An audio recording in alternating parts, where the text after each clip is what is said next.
You're listening to Packers Talk Network. Do you want to experience the thrill of a Packers game at Lambeau Field? If so, be sure to get your game tickets from the longtime trusted source in Wisconsin, Ticket King.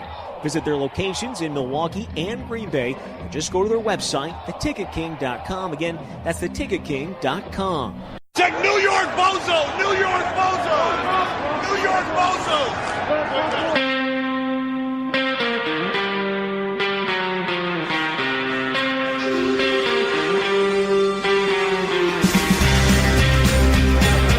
I got to get my biceps a little bigger. Yeah, you can always work on that. Or I could sure use a hot dog with chili. You know what time the game starts?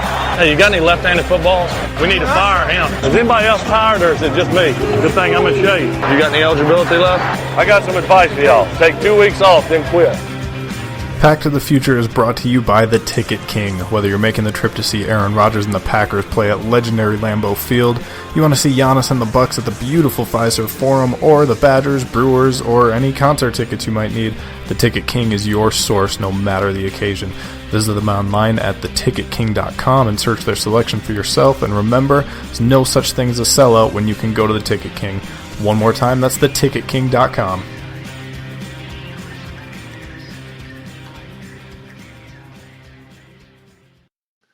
Hello and welcome to the PTTF podcast. I'm your host, Matt Baumgartner. I apologize this week. Duke and I had a little bit of a scheduling conflict, so I will be coming to you solo on this podcast tonight.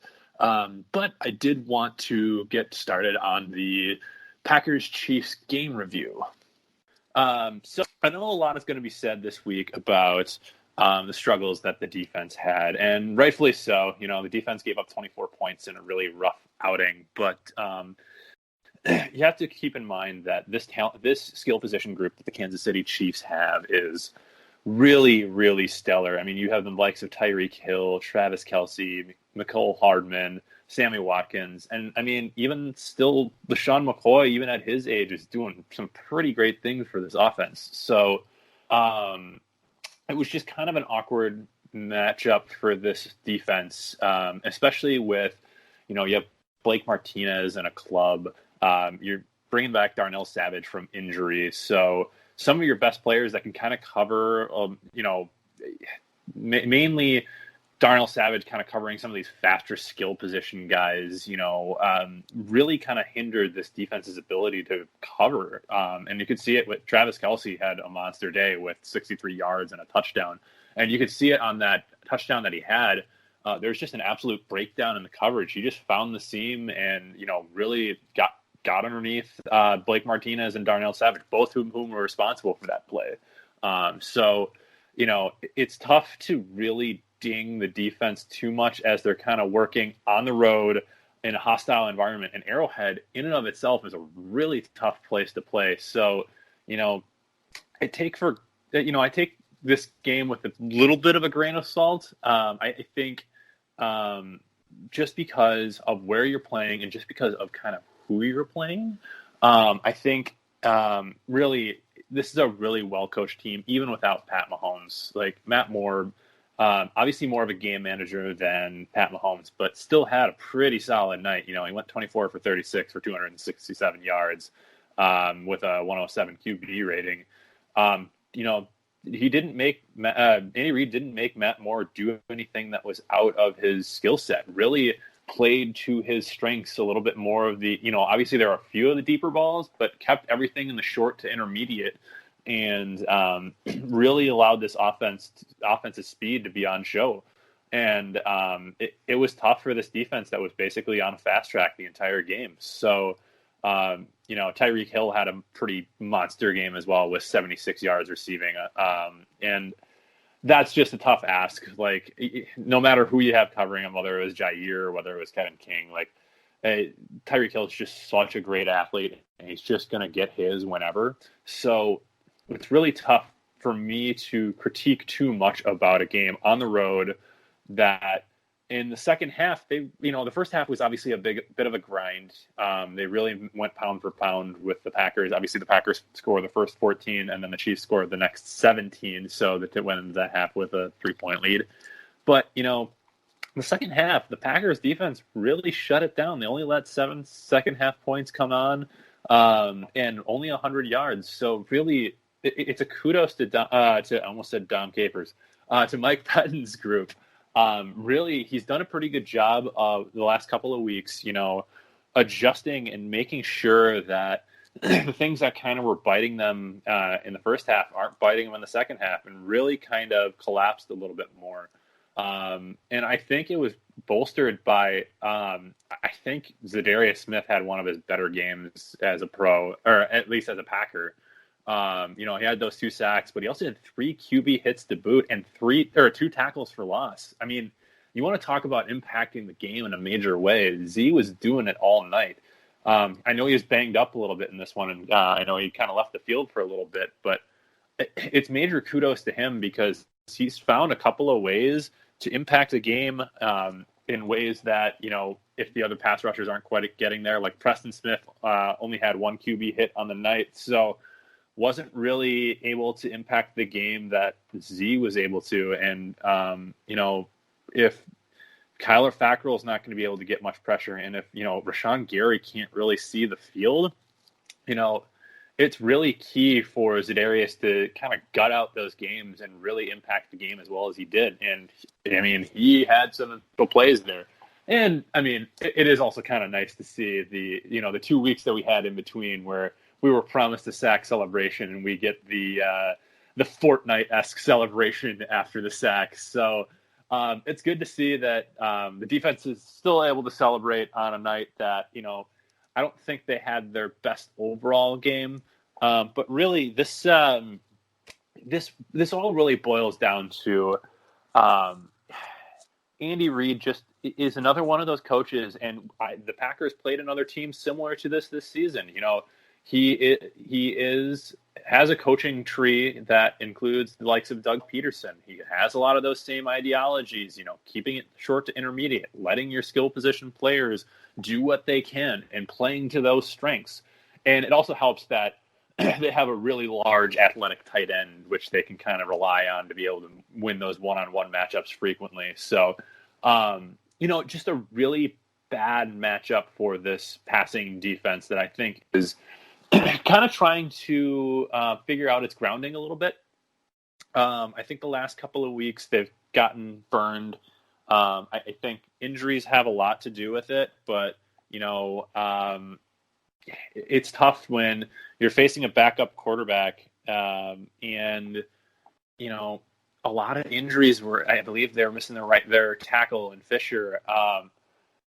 There are a lot of injuries that should have benefited the Packers, and you should be able to impact that game enough to really not let the Chiefs move the ball at will like they were able to in the first half. But I think I even predicted this last week and in a tweet before the game. I actually predicted the score spot on, beside the point. But, my main points were to say, you're going into a hostile environment. You're playing an unknown quarterback. Like, Matt Moore's obviously been in the league for a while, but, he's playing in Andy Reid's scheme, and you don't really know what that looks like.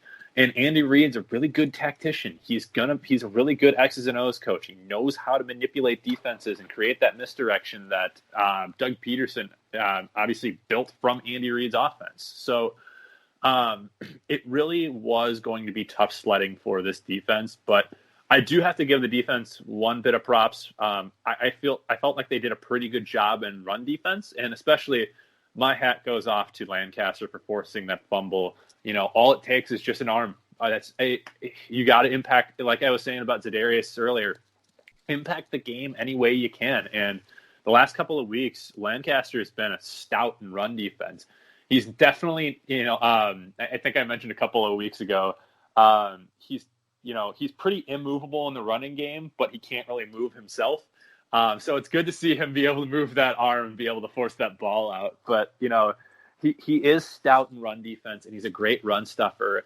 I'd love to see more out of him, but, to that point, he is kind of a one-dimensional player. But, they kind of played to that a little bit, too, the Chiefs did. Whenever he's on the field, he's not going to be able to, on stretch plays or anything like that, get to the boundary like Za'Darius will, or like Kenny Clark will, or Montravius Adams or Dean Lowry. So he's kind of limited in, all right, if it's, an A-gap run or something like that, he's going to be able to stuff those runs. But anytime you get out in the boundaries, he's not going to be, that's just not his playing style. And then on a night where, your gap control probably isn't as good as it can be with Blake Martinez in a club, it just isn't an ideal night to be able to stop the run. And kudos to them. They only let in, I think it was 88 yards on 20 carries, 4.4 yards per carry, yes. But this is an offense that loves to run the ball. So kudos to them to be able to shut down that run and, take away one of the assets that Andy Reid's offense really brings. But, it's more, I want to kind of get back to the Mike Pettin side of this because I think it seems like he's trying to figure out what this defense kind of is. He played a lot of four-man rush in zone. And honestly, against that kind of defense that just picks apart zones, I don't think that was the right play call, and he's done it the last 2 weeks, and you've kind of seen it. It's not what this defense excels at. You have two great man cover corners in Kevin King and Jair Alexander. Like they're predicated on using their speed and using Kevin King using his size and Jair Alexander using his quick twitch ability to be able to match whatever the receiver's doing. I'm sure part of it was he wanted to make sure that the big play ability was covered over the top, and playing that zone kind of limits those big plays. But it still didn't matter. Travis Kelce had that large touchdown. There were a couple other big plays in this game. This is something that hopefully through 8 weeks you have enough on tape that shows you, all right, what are my strengths on this defense, and what can we really build off of? You're going to take your lumps if you play nothing but man, but you're also going to create a lot of turnovers doing it, especially with those safeties and those corners. I think he was kind of trying to protect Darnell Savage a little bit too, kind of coming back from injury, so maybe not 100% up to speed. But you got to trust these guys. These are talented DBs, and I think the last couple of weeks he's shied away from it, mainly because I think between Darnell Savage being out with injury and the struggles that they've kind of had with covering tight ends, playing a little bit more conservative and keeping things in front of them, it just kind of zaps what I think this defense can be. And if you want to be, Mike Pettin prides himself on being, multiple and being a little bit unpredictable. Well, the last 3 weeks, he's been pretty predictable, and I think offenses have started to kind of see that. So hopefully he can get back to being a little bit more unpredictable with Darnell Savage in there. Hopefully he can get Ibrahim Campbell in there so, you don't have to worry necessarily about covering those tight ends 100% of the time. I said it a couple of weeks ago.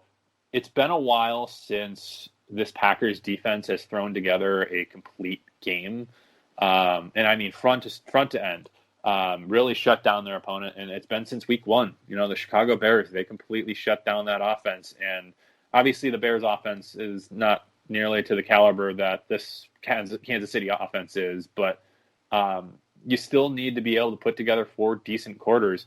And they've had a rough gauntlet of offenses that they've kind of played. So I do give him a little bit of the benefit of the doubt. They'll go into the Chargers next week, who are kind of struggling a little bit. So hopefully this defense can kind of get its footing again and really help this team kind of put together a complete game. But outside of, Za'Darius' good effort and Tyler Lancaster's good effort, it's tough for me to really say that the defense, put together a full, 4 quarters of football. Definitely second half put together a great, first quarter and second half, good, solid defense. But, 17 points in 1 quarter, just you can't have that in this league. You're going to get eaten alive they're going to go into San Francisco, and, that's not a team that you want to give up points to. That's a really good defense on the other side of the ball that, you obviously want to be able to trust Aaron Rodgers to win the football game for you. But, it's just you keep going into a brick wall with this, and you want to say that this defense has improved because of the Rodgers window and all of that. But, it's tough because you've seen the last 3 weeks. You want to see a complete effort out of this team, and we haven't seen it, I would say, since week 1. There have been glimpses of it here or there, but my call is Mike Pettin put together a solid 4 quarters of defense. The fans are aching to see it, I think they'll get back on track next week against the Chargers offense that's really trying to find its footing. But definitely not the most stellar effort this past Sunday against the. Again, I have to say it's a really stacked skill position group with Tyreek Hill being able to take the top off of defense, Travis Kelce, just being able to manhandle any of the linebackers or safeties that were put onto him, and then a lot of other skill position players that are maybe not as heralded as those other two, but, really bring a lot of speed. They were on a fast track on Sunday night, and you can tell. So I kind of want to shift a little bit to the offense. I've done harping on the defense. I think they can get back to being a top 10 defense, but the last 3 weeks, they're definitely not playing like it. But it hasn't much mattered because the offense has played pretty spectacularly, and Aaron Rodgers is throwing up an MVP-style season right now. Without Davante Adams the last couple of weeks, he's been just absolutely on fire. This one, he was 23 for 33 for 305 yards and 3 touchdowns, good for a 129 rating. And boy, what more can you say about the guy? The 2 throws that I think everybody is posting on social media all over the place are the Jamaal Williams touchdown, which we're still not 100% sure where that ball was intended to go to. Was it meant to go to Jimmy Graham? Was it meant to go to Jamaal Williams? I personally think that it was kind of aimed towards Jimmy Graham in the hopes that maybe he could undercut it, but I think he also saw Jamaal Williams track into that back corner. So, it's a throw that I think he was willing to risk at that point, hoping that Jimmy Graham might be able to use his size to get up there, but hoping that Jamaal Williams would have the hands at the back pylon to be able to make it. And sure enough, he did, and made for another addition to the Aaron Rodgers highlight reel, which is starting to become like a full 24-hour reel. So, and then the other one that I think was more impressive was the throw off his back foot to Jake Kummerow. Right in the first quarter, that he's fallen off his back foot. It's going, Jake Kummerow's coming across the field. Kummerow, to his credit, had a defender right in his face, kind of waving in front of him, and still was able to track the ball and haul it in. He's had a couple of solid weeks here. The fan base has obviously had a crush on Kummerow for quite a while now, and it's good to see, the last 2 weeks, he's put together some decent tape, that catch included, but the long touchdown against the Raiders, he's really turned into an asset and a pretty solid route runner. He's had a couple of good, really, he's not going to blaze by you with his speed. He's not a violent cutter by any means, as far as being able to put his foot in the dirt and, make guys miss. But he's a solid route runner who's just going to get open. He's going to get, he's not always going to be open. He doesn't have that speed. He doesn't have that clean route running that somebody like a Davante Adams or an Antonio Brown do without, that same kind of athleticism. But, he's still going to get open every so often. And you saw it last night. You saw it Sunday night. You saw it a few weeks ago or 2 weeks ago in Oakland.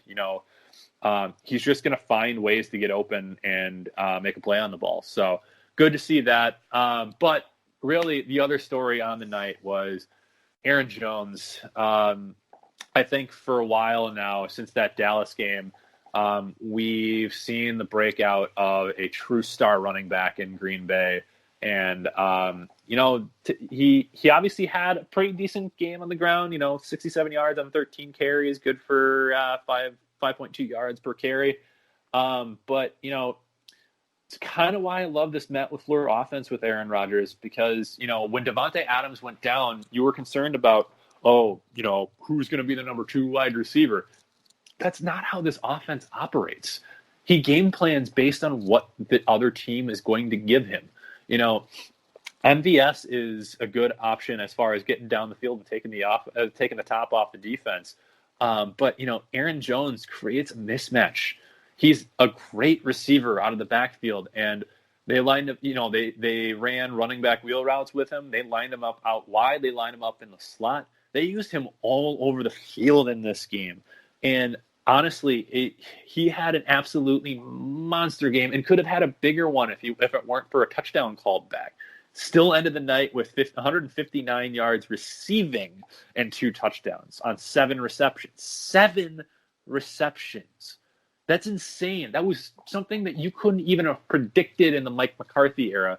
And, somebody who was kind of hesitant to use Aaron Jones, So now you're kind of seeing this Matt LaFleur offense create a little bit more of this misdirection, create a little bit of these mismatches that I think we're just kind of missing out of the Mike McCarthy era. McCarthy was very much predicated on your one-on-one matchups and being able to win those. And, at times that philosophy was good because you had the likes of Jordy Nelson and Randall Cobb and James Jones and Donald Driver on one offense.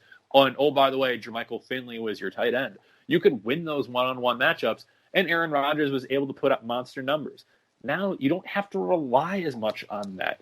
You can get these mismatches with linebackers on running backs or safeties on running backs and have Aaron Jones go off on a night like this. And, oh, by the way, Jamaal Williams was the other receiving touchdown on the night. So your running backs were responsible for all of your touchdowns in this game. So what's going to be funny is, obviously, the receivers didn't have a terrible night in this game either. Jake Kumaro with 2 for 48 and Alan Lazard with 5 for 42. Devontae Adams is going to be back either next week or the following week, and then all of a sudden that creates even more of mismatches for opposing defenses. So it's just, you can't always focus on this. Well, they're depleted in one area, but that's what this offense does, and this is why I've loved Matt LaFleur so far, is he doesn't make it about any one player. I felt like McCarthy towards the end of that era didn't have the skill positions that could get constantly open, so he just kind of, Rodgers just kind of focused on Devontae Adams. His target share was crazy last year, and he had one of his best years. But, you can't base an entire offense off of that. Danny Vitale last week had a monster week. Never would you have imagined that in a Mike McCarthy offense. So now you're seeing the inclusion of the running backs in the passing game, and, your true number 2 wide receiver is Aaron Jones. And it doesn't have to be him week in and week out. It could be Jake Kumaro, who had a good game. It could be Alan Lazard. It could be Marquez Valdez-Scantling. It could be Jimmy Graham. We'll get to that in a minute. But, it could be any one of these guys. It is good to see a coach utilize all of the skill positions on the field in the passing game, because for the longest time it was just constantly 3 wide receiver sets with 1 tight end and a running back all the time for Mike McCarthy, and there wasn't a lot of creativity to this offense. So now you're seeing all these guys get involved in this passing game, and it was very good to see. And honestly, kudos to Matt LaFleur for the game plan, because Andy Reid came out with a fantastic game plan, but, Matt LaFleur won the chess match. He really did, coming out, against a pretty depleted. You do have to mention the Chiefs defense was a little bit depleted. They didn't have Frank Clark. They didn't have Chris Jones, 2 of their better linemen and pass rushers. But, there are still some pretty decent skill position players in Kansas City. So life wasn't completely easy on this defense, but this offense still was able to put up some pretty gaudy numbers on a Kansas City team that was playing at home. So, it's tough because going on the road isn't easy from a multitude of reasons. One, you're not able to huddle up as much. You're not able to communicate what the plays are because you can't always hear the plays. The crowd in Kansas City, especially, the decibel level there gets to either the highest or the second highest in the entire league. it's hard to hear the plays being called by Aaron Rodgers. So they're doing a lot of silent counts. They're making sure that the plays are getting to the receivers by hand signals.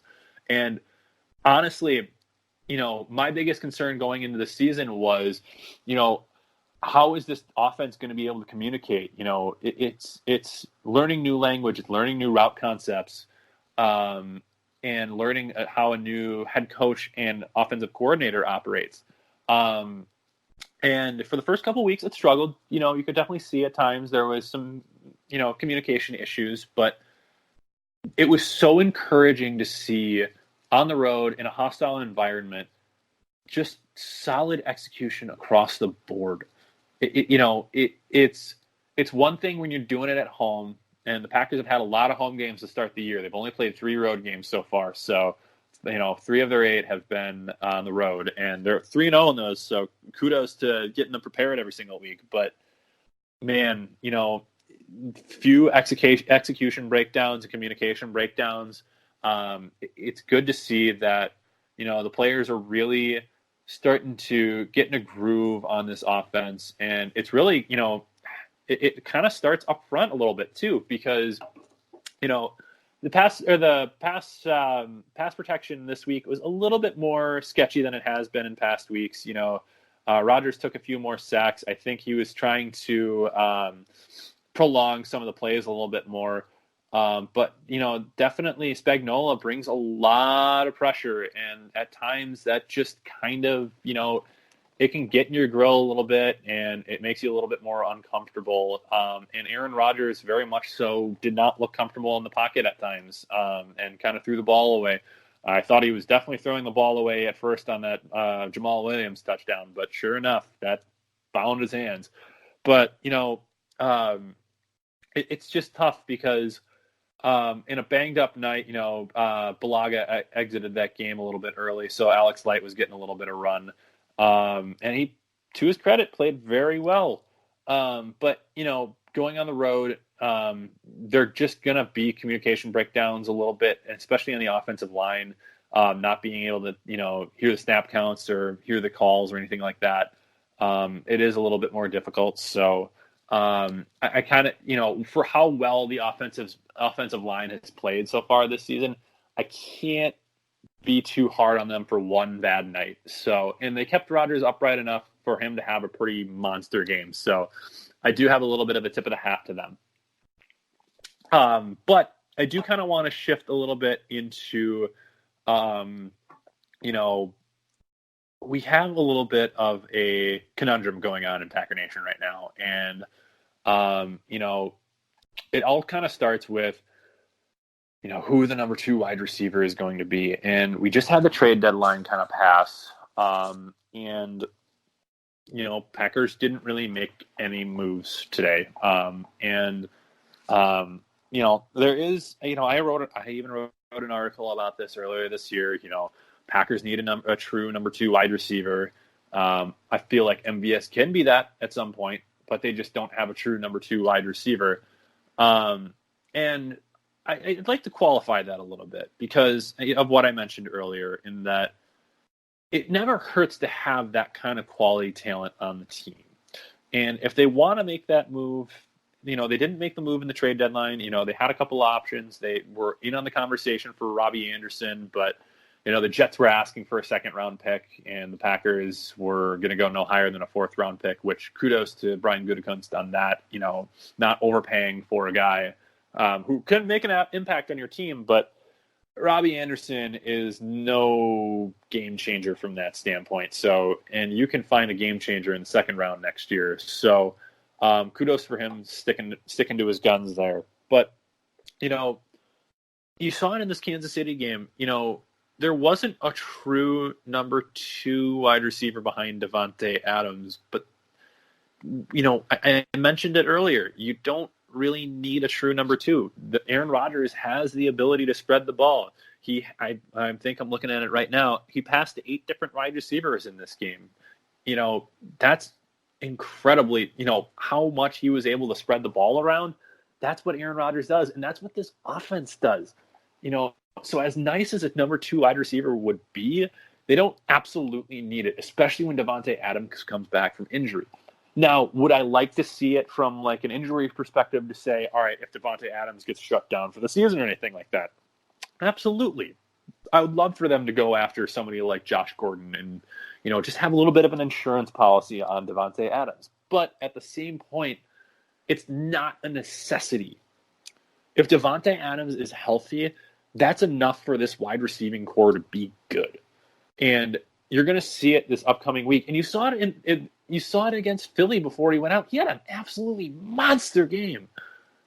So, as much as I want to see it, and I hope they do it in the draft. I hope they go into the first or second round and pick up somebody who is either a tight end or a wide receiver that has a lot of talent and a lot of upside, because, the Rodgers window is closing. I absolutely hear you. The Rodgers window is closing, but it doesn't have to be a big spend. It just needs to be somebody that gives him an outlet. We keep thinking in terms of like, I don't want to say like the fantasy football, because at the same point, you want to be able to put great players on this field together. That creates a strength for an offense and really something that's unstoppable for a team. You think back to those 2010, 2011 Packers teams that had all those receivers and tight ends. You want to get back to a time like that. And I understand that. I absolutely do. But sometimes that's just not feasible, and you have strengths on this offense that you can play off of. Now, that tune kind of changes a little bit if, both Devontae Adams and Aaron Jones go down. But you still have Aaron Rodgers as your quarterback. And at the end of the day, you're going to be able to win football games without some of your best talent just because you have that man on the field. So I know it's painful to see, kind of them sitting on their hands at the trade deadline, not even making a move for even, mid-level talent. But you have to take into consideration what it would cost them. The second-round pick that it would have cost for Robbie Anderson, a first or second-round pick that would have cost for A.J. Green. These are rentals. These aren't people that they can get for an entire year. These are rental players. And A.J. Green at, I think he's 31 or 32, isn't in his prime anymore, and he's coming off an injury. That's a lot of risk to bet on only a couple months of activity from a wide receiver who's coming off of injury and could leave at the end of this season. Robbie Anderson hasn't really shown, consistent play over the course of the last couple of years. So it's tough to really gamble that much in your draft capital, especially when you went into free agency, something fans have been clamoring for a while now, and you don't have a lot of that salary cap room to be able to make some of those moves. So, I really do appreciate the frugal, attempts by Gutekunst to try and make this team better, and he has made moves. He has acquired players at positions of need to try and fill some of these gaps. He did find Ryan Grant, who's been kind of a little bit of a journeyman, but has had some good, some good moments in the NFL. He added B.J. Goodson, who's a bit of a thumper of a middle linebacker, just because there have been some injuries at that position. And I don't think he's done. I would love, I still have hope that they'll go after somebody like Josh Gordon. That doesn't mean that they absolutely need him, but it would still be nice to have, maybe another defensive lineman because the D-line is getting a little thin, or another inside linebacker, or another safety. Those moves aren't done because the trade deadline's done. There are still players that are going to be cut in the next couple of days because there'll be salary cap, losses, and they just don't want to pay them anymore, and they want to extend their other guys. It's tough because I understand where people are coming from with it. There are still some gaps on this football team, but every team right now, you're in week 8. Every team has a gap right now, either through injury or just sheer lack of talent. Every team has a gap right now. The New England Patriots have gaps right now. The New Orleans Saints have gaps right now. San Francisco 49ers have gaps right now. Every team has a gap. And guess what? There was only one team that made a trade today, and it was a salary dump and a pick buy. The Dolphins were buying a 5th-round pick, essentially, because Aqib Talib retired immediately after that trade was made. So 32 teams, only 2 made trades today. Just keep that in the back of your mind before we say, oh, it's the same old Packers sitting on their hands. Everybody sat on their hands because the prices were insanely high today. So I'll leave you with that for the trade remarks. I still have hope that they'll make some additions here. You're going to see the addition of Davante Adams here coming soon. Jay Sternberger might be back in the next week or two, so that'll be a bolster to the tight end group that's been desperately in need of talent and upgrade.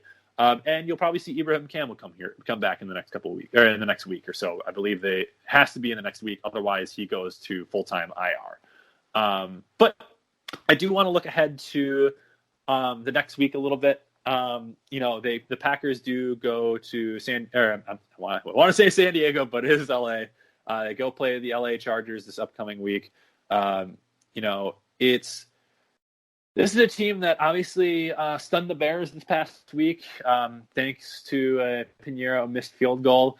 But this is a team that is just in disarray. Their only 2 wins right now are against the worst team in the league in the Miami Dolphins, and in the first week against the Colts, who were trying to kind of figure out who they were. But, they have some really bad losses on their schedule, having lost to the Titans and the Broncos and the Steelers, all really not great football teams. So they've got some talent on the offensive side of the ball. Melvin Gordon's coming back from injury. I'm not 100% sure if Keenan Allen's back yet or not, but they have some injuries across the offensive line. They still have Phillip Rivers, who may be one of the most underrated quarterbacks of all time. I absolutely love his game. He's going to get his at times this upcoming Sunday. It's not going to be pretty at times, at least defensively. I still think that the Packers defense will be able to kind of shut down the Chargers just enough to get them under 20 points. And for a defense that really hasn't been playing that well, both the Chargers and the Packers, I think that'll be enough because of how well this offense has been playing. This Chargers defense has a lot of talented players on it, but they're also really banged up. So they haven't really been able to stop some pretty mediocre offenses. They let the Titans up with 23 points. The Colts got 30 points on them. Dolphins got 10 points on them, and that's saying a lot. So, it's, if I could put a number on it, I'd probably say the Packers are going to win. Well, I'll say 31-17 this upcoming week. Anytime you go on the road, it's never going to be pretty. You're not in your own home environment, but Packer fans do travel well. And I don't know if you saw a couple of weeks ago when the Steelers were in town, in LA, there weren't a lot of Charger fans there, mostly Steeler fans. And, Packer fans travel just about as well as Steeler fans do. So you'll hear a lot of "Go Pack Go" chants. But I wouldn't expect an absolute blowout. I think you're just going to see a ho-hum, 2-score victory. Packers are probably going to look to get healthy because I believe after the Carolina game, they go to their bye. And they're just going to kind of look to coast through that a little bit more, not get guys injured, kind of ease some other guys back in. If they do want to bring Jay Sternberger back, if Davante Adams is trying to get brought back in a little bit more, Darnell Savage getting a little healthy. Z Smith has been, banged up a little bit. Kevin King, same thing. They have a lot of guys. You're getting into the 9th and 10th weeks of the season. Guys are playing with injuries. Get your other backups a little bit more of a run, and especially against a team that hasn't particularly played well this season. So it's not going to be pretty. It's going to look ugly at times, but they should win pretty handily without putting up too much of a fight. So my guess, again, 31-17. Rodgers is still looking really good in this offense. I think you'll see Davante Adams on a bit of a snap count, a snap restriction. Just kind of ease him back into play. But it's a good offense that they can go against what they want to be. The Chargers just fired their offensive coordinator, and typically The weeks after, I don't have the stats in front of me, but I want to say the week after teams typically fire their offensive lineman or their offensive coordinator, they perform a little bit better just because there's a little bit of a shot in the arm to that particular unit. So if I could guess, they're going to come out wanting a little bit of blood. So it won't be pretty, but it is what it is, and it's the NFL. So if the Packers escape with a victory, that's all that matters at the end of the day. And that's kind of what I want to leave people with. This team's 7-1 right now, and they've had a pretty tough schedule to start the year. And you see it with the Bears right now. They're losing against teams that everybody's kind of considering, lower half talent. It's not like they're losing to the Rams or the Cowboys or the Saints or anything. They did lose to the Saints recently, but it's not like they're, dropping games to absolute powerhouses constantly. So it's an any week kind of league. So you could very well see the Packers just come out and, lose a trap game. So